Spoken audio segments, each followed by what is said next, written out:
Dalam upaya pemerintah Kota Palembang dalam mewujudkan Palembang Emas 2018, Harnojoyo, Wali Kota Palembang, bersama dengan jajaran pemerintah Kota Palembang kembali menggelar kegiatan safari subuh dengan sholat subuh berjamaah di Musola Nurul Yakin, Kelurahan 35 Ilir, Kecamatan Ilir Barat 2.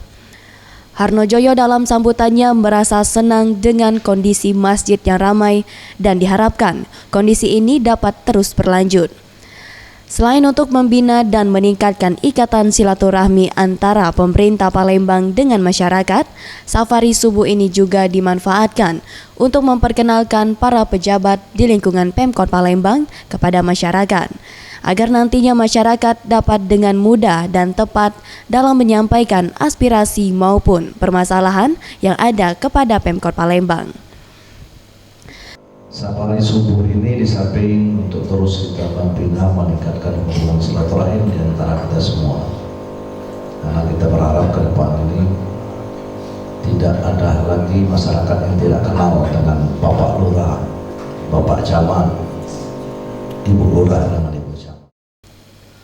Dalam kegiatan safari subuh kali ini, Pemkot Palembang melalui Harnojoyo, Wali Kota Palembang, kembali memberikan bingkisan dan sejumlah dana kepada pengurus musola, dengan harapan dapat dimanfaatkan untuk renovasi musola yang belum rampung. Anugrah Sandi Pratama, Sriwijaya TV.